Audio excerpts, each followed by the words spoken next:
A black man boarded the crowded city bus on a chilly afternoon, pulling his coat tightly around him to block out the cold.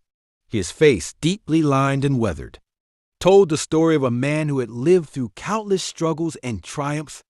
Despite the cold outside, the bus was warm and noisy, filled with people chatting, scrolling on their phones, or simply staring out the fogged-up windows. He moved with deliberate care, his steps slow but steady, as he made his way to an empty seat near the front. His military-style jacket, though frayed at the edges, bore the unmistakable insignia of a Vietnam veteran. The passengers around him barely noticed. To most, he was just another elderly man navigating the bus on a typical day.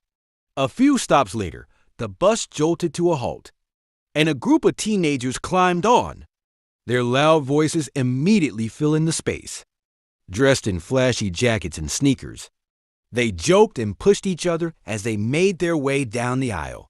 The old man glanced up briefly, his calm eyes taking them in before turning back to stare out the window. The teens spotted him almost immediately. He was quiet, unassuming, a target they couldn't resist. One of them, a tall boy with a baseball cap tilted backward, smirked and nudged his friend. "Yo, check out the old man over there. Looking like he's straight out of a history book." The others laughed, and another chimed in, "Hey, Grandpa, you sure you're on the right bus? Don't you have a horse and carriage to catch?" The old man didn't respond, his gaze still fixed outside. His silence only seemed to encourage them. One of the boys moved closer, leaning on the pole near the man's seat. "What's with the jacket, old-timer? You think you're some kind of war hero or something?" He reached out and tugged lightly at the sleeve of the man's jacket, a mocking grin on his face. The bus grew quieter as other passengers began to take notice. Some shifted uncomfortably, unsure whether to intervene.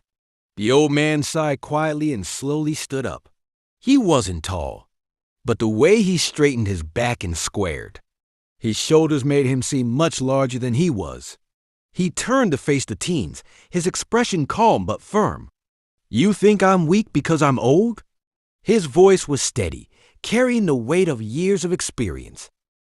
The teen who had grabbed his jacket hesitated, the smirk faltering on his face. The man continued, rolling up his sleeve to reveal a faded tattoo on his forearm, the insignia of a Vietnam War unit. "I wore this jacket when I was younger than you, fighting in a war halfway around the world. I've seen things you can't even imagine. I've carried my brothers out of jungles, watched friends make the ultimate sacrifice, and survived things that would break you in half." The bus was silent now. Even the hum of the engine seemed distant as every passenger listened intently. "You think you're tough because you've got loud mouths and a pack to back you up?" The man's gaze swept over the group, his calm eyes piercing. "You don't know the meaning of strength. Strength is sacrificing for others. Strength is standing up when no one else will. And strength is knowing when to stay quiet, even when people like you try to test me." The lead teen stepped back, his face flushed with embarrassment. The others avoided the man's gaze, shuffling uncomfortably.